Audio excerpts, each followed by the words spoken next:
Electrostatics.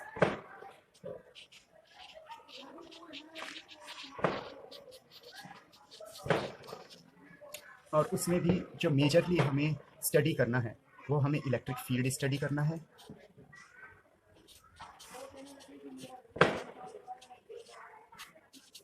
Electric flux study करना है,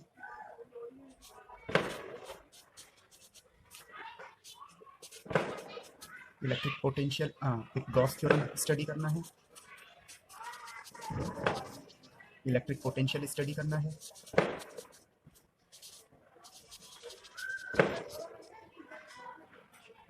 capacitors study करना है और इलेक्ट्रिक डाइपोल स्टडी करना है। ये कुछ मेजर कंटेंट्स हैं जिन्हें आपको तैयार करना है, और उसके अलावा जितने भी टर्म्स हैं, जितने भी टॉपिक्स हैं, वो इंटर रिलेटेड हैं। इलेक्ट्रिक फील्ड समझने से पहले हमें इलेक्ट्रिक चार्ज के बारे में पता होना चाहिए। जैसे हमने अब तक मास के बारे में पता किया है, वैसी एक और फिजिकल क्वांटिटी है जो मैटर की एक क्वांटिटी है, मैटर की एक प्रॉपर्टी है, और उसे हम कहते हैं इलेक्ट्रिक चार्ज।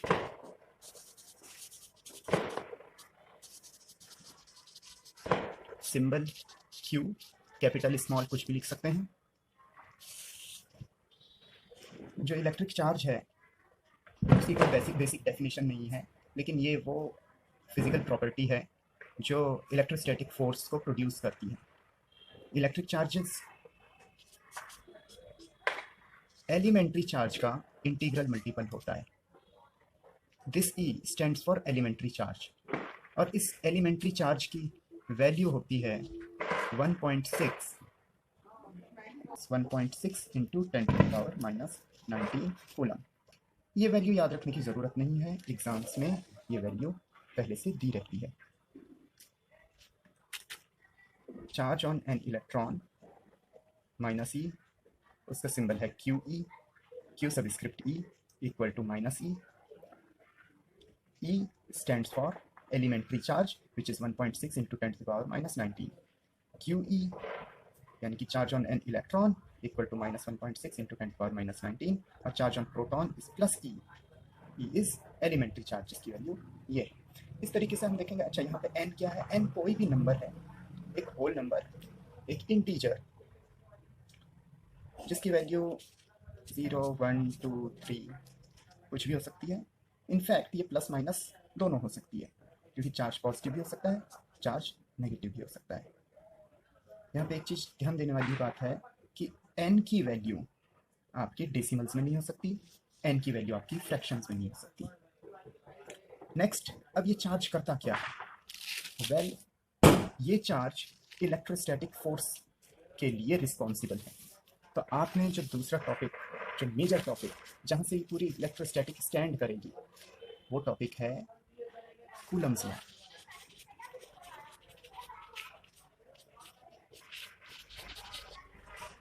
जो कूलम्स लॉ है, इसे हम इलेक्ट्रोस्टैटिक फोर्स का लॉ भी कह सकते हैं, और इसी तरीके से जो इलेक्ट्रोस्टैटिक फोर्सेस हैं उन्हें कूलम फोर्स भी कहा जाता है। तो जो कूलम्स लॉ है, अगर आप लोगों को क्लास 9 या क्लास 11 का न्यूटन्स लॉ ऑफ ग्रेविटेशन याद हो तो बिल्कुल उसी के जैसे रिजेंबल करता है। अगर हम ये 2 पॉइंट चार्ज रहे हैं, रिमेंबर वन थिंग, ये पॉइंट चार्जेस हैं।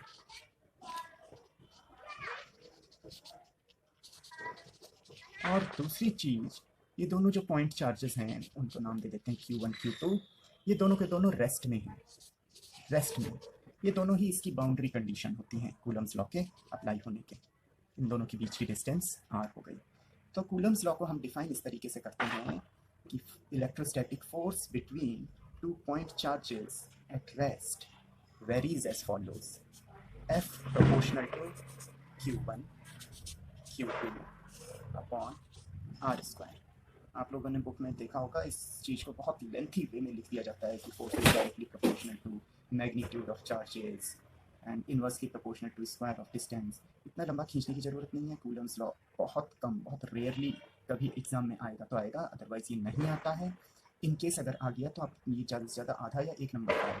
इसके लिए आपको ज़्यादा टाइम वेस्ट करने की ज़रूरत नहीं है। तो इसके लिए सिंपली आप ये लिख सकते हैं: electrostatic force between 2 point charges at rest varies as follows. और ये एक्सप्रेशन लिख दिया, सेल्फ सेटिस्फैक्ट्री है, इतने पे ही छोड़ सकते हैं।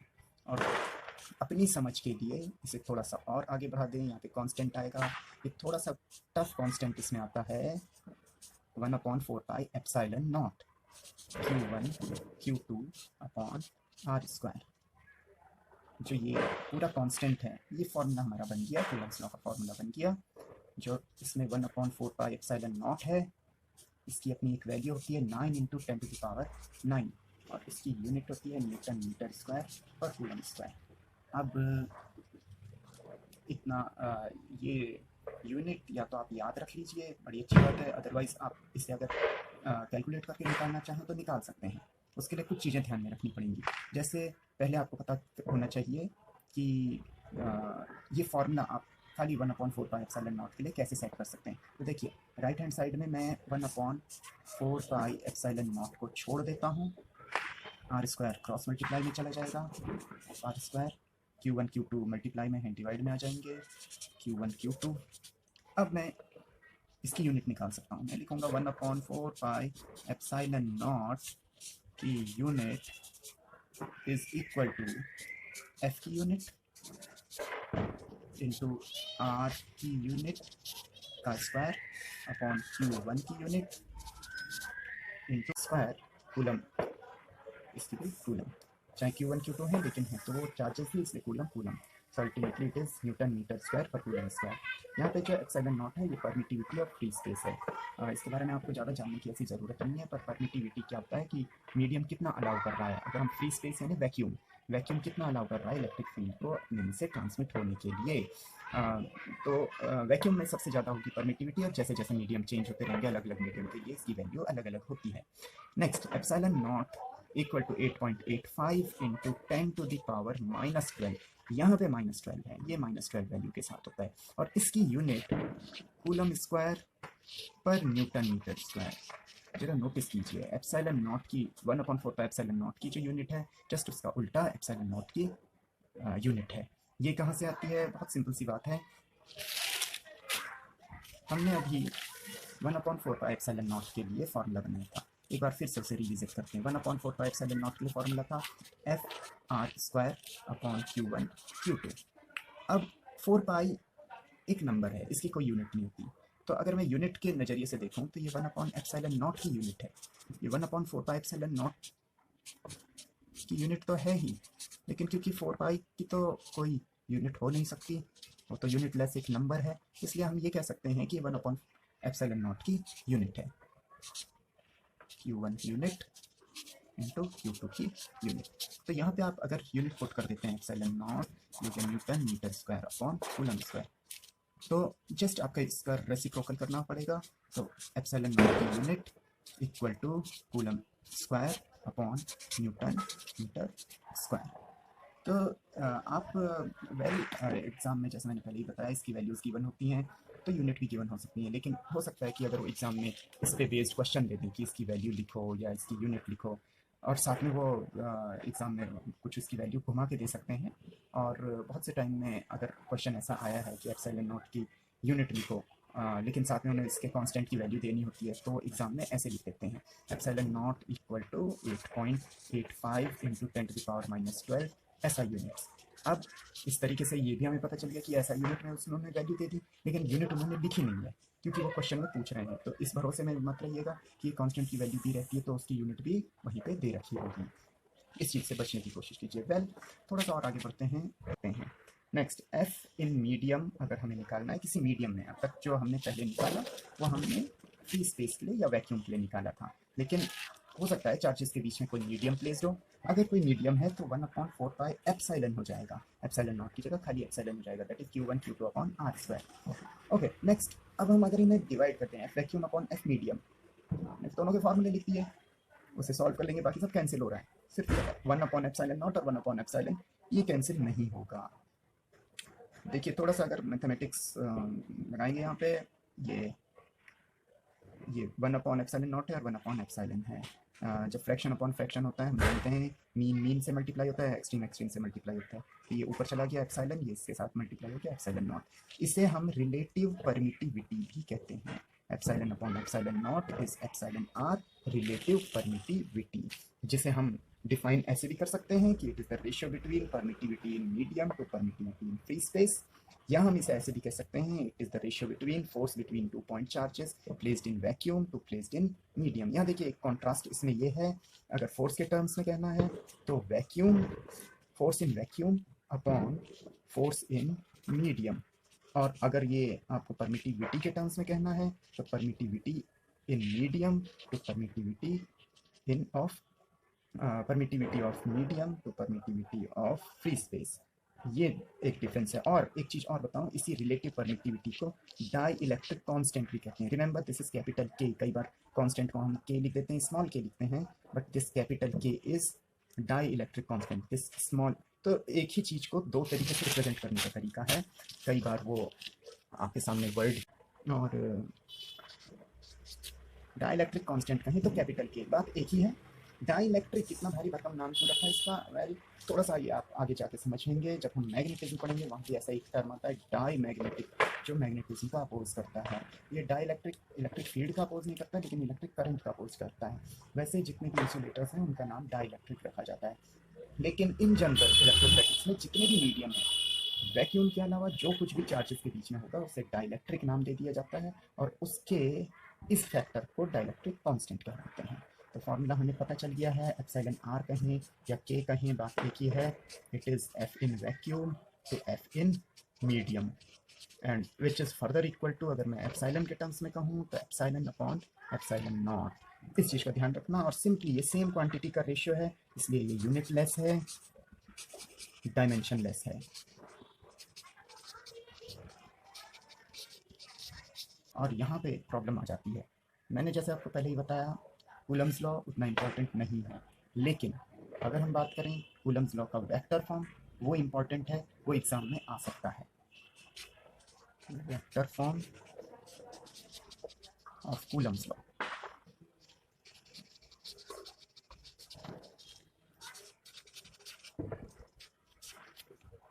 वेल वेक्टर फॉर्म कुछ स्टेप्स आप फॉलो कीजिए, और इतना डिफ़िकल्ट है नहीं, कुछ बातें फॉलो करनी पड़ेंगी। मैंने एक सिस्टम लिया है, एक आर्बिट्रेरी एक कोऑर्डिनेट्स का सिस्टम लिया है, उसमें 2 पॉइंट्स हैं। देखिए अगर 2 पॉइंट चार्ज जैसे हमने पहले लिए थे, उस समय हमें उन्हें डिफाइन करने के लिए, एक्सप्रेस करने के लिए कोई स्पेसिफिक पोजीशन की ज़रूरत नहीं थी, हमने सिर्फ पॉइंट चार्ज बना दिए थे, उनके बीच की डिस्टेंस r लिखती थी। लेकिन अगर हम उन्हें ऑब्जर्व कर रहे हैं तो हम उन्हें ऑब्जर्व कहाँ से कर रहे हैं, लेट अस सपोज ये रहा एक ओरिजिन जहाँ से हम उन्हें ऑब्जर्व कर रहे हैं। ये पहला चार्ज है Q1, इसे हम कैसे देख रहे हैं, इसे हम R1 पोजीशन वेक्टर के बेसिस पे देख रहे हैं। ये दूसरा चार्ज है, इसे हम कैसे देख रहे हैं, इसे हम R2 पोजीशन वेक्टर के बेसिस पे देख रहे हैं। Q2 चार्ज, मैं अभी कन्वीनियंस के लिए ये मानूंगा कि दोनों के दोनों पॉइंट चार्जेस हैं, पॉजिटिव चार्जेस हैं। आपके पास अगर वेक्टर फॉर्म आता है लिखने के लिए तो आप पहला स्टेटमेंट लिखेंगे, consider 2 point charges Q1 and Q2 having position vectors R1 and R2। अब हम मुद्दे की बात करते हैं। मैं क्योंकि दोनों मैंने पॉजिटिव चार्जेस ले रखे हैं तो दोनों एक दूसरे को रिपेल करेंगे, तो पहले मैं Q2 पे लगने वाले फोर्स की डायरेक्शन बना देता हूँ। Q1 Q2 को इस डायरेक्शन में रिपेल करेगा। फोर्स का नाम हम रखेंगे force on Q2 due to Q1। Subscript का ऑर्डर समझ लीजिए, force on Q2 due to Q1, इसलिए F21, F21 मत समझिएगा, F21। ओके, दूसरी चीज़, इस वेक्टर की डायरेक्शन देखिए, इस वेक्टर को मैं अभी खाली नाम दे रहा हूँ R।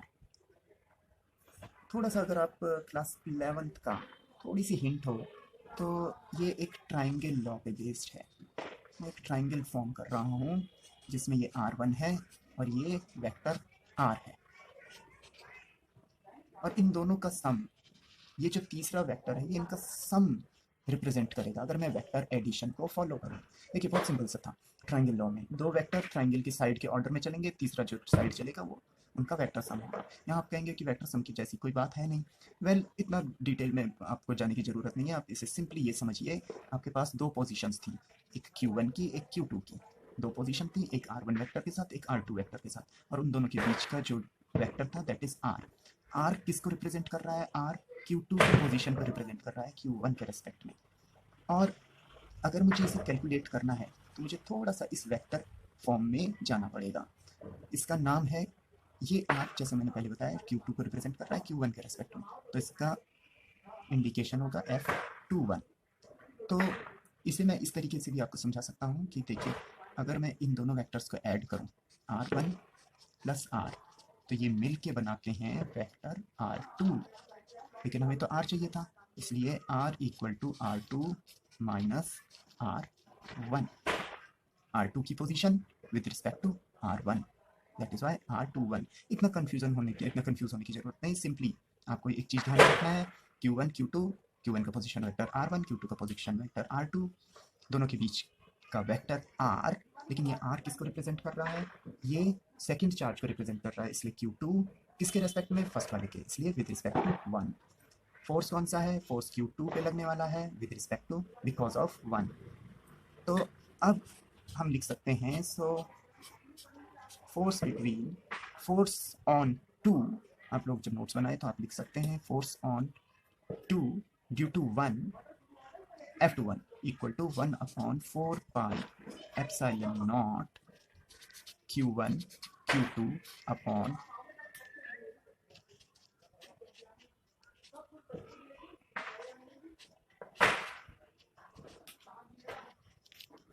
R21 square.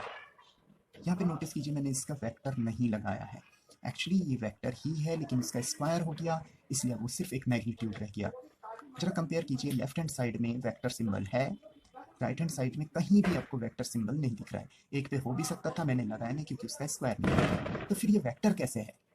Well, class 11th में वेक्टर में एक टॉपिक और आता था, unit vector. Unit vector magnitude 1 पर उसमें डायरेक्शन होती थी। जब मैंने ये यूनिट वेक्टर पढ़ा था मुझे बिल्कुल पसंद नहीं आया था, मैंने कहा ऐसे तो कितने ही वेक्टर हो सकते हैं, यूनिट हो गया, डबल हो सकता है, ट्रिपल हो सकता है, ये इंपॉर्टेंट क्यों है? वेल, ये इसलिए इंपॉर्टेंट था क्योंकि इसमें डायरेक्शन होती है, ये उस डायरेक्शन को शो करता है जिस डायरेक्शन में आपका वेक्टर एक्ट करता है। तो वेल, यहाँ पे जो F21 है उसकी डायरेक्शन वही है जो R21 की डायरेक्शन है। तो इसे मैं ड्रॉ कर देता हूँ, इसकी दोनों की डायरेक्शन सेम है, इसलिए मैं R21 का यूनिट वेक्टर यहाँ मार्क कर देता हूँ और ये हमारा F21 हो गया। अगर मैं इसी तरीके से F12 निकालूँ तो F12 में क्या डिफरेंस आ जाएगा?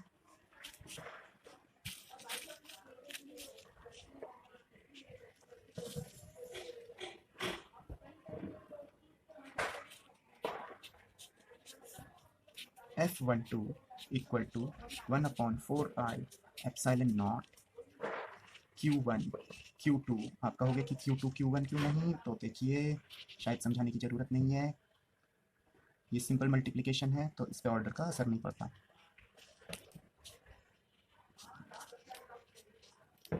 वेल, R21 R12 अगर मैं, क्योंकि स्क्वायर कर दिया है, ये सिर्फ यहाँ से यहाँ तक की लेंथ है, तो ये दोनों भी सेम क्वांटिटी है, लेकिन डिफरेंस आता है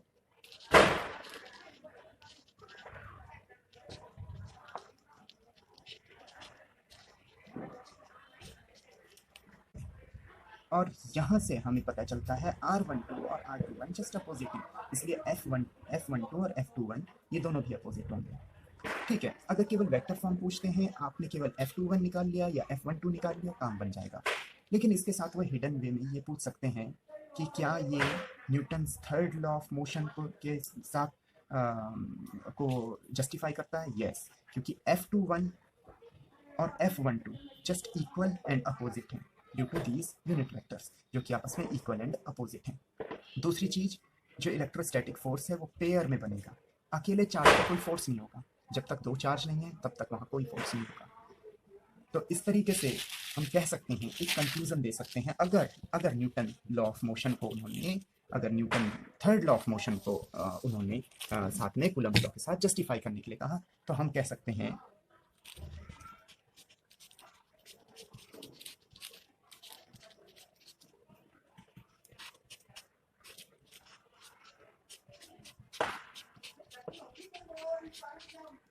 R12 since R12 equal to minus R21 equal है, अपोजिट है, यूनिट वेक्टर है इसलिए इक्वल है, डायरेक्शन उल्टा है इसलिए अपोजिट है, इसीलिए फोर्सेस भी इक्वल एंड अपोजिट होंगे। इसलिए जो इलेक्ट्रोस्टैटिक फोर्सेस हैं वो पेयर में प्रोड्यूस होते हैं और इसी तरीके से वर्क करते हैं। तो आज के लिए बस इतना ही। आई होप आप लोगों को ये वीडियो पसंद आया होगा। आई होप आप लोगों को ये वीडियो पसंद आया होगा। आई नो ये थोड़ा सा लेंथी खींच गया और थोड़ा सा स्लो भी था, लेकिन नेक्स्ट टाइम आप लोगों को काफ़ी रैपिड फायर वे में रिवीजन मिलेगा। साथ में कुछ न्यूमेरिकल प्रॉब्लम भी हम डिस्कस करेंगे, और मेन चीज़ आप लोगों को पढ़ना कैसा है, न्यूमेरिकल कैसे अटेम्प्ट करने हैं, क्या आंसर लिख के लाना है कि आप लोगों के एग्ज़ाम अच्छे चले जाएं, आप लोग आगे भी जो भी कंपटीशन वगैरह दें उसमें भी अच्छा स्कोर कर सकें। ये सारी टिप्स मैं आप लोगों को दूंगा। Who am I am your friendly neighbourhood shadow man.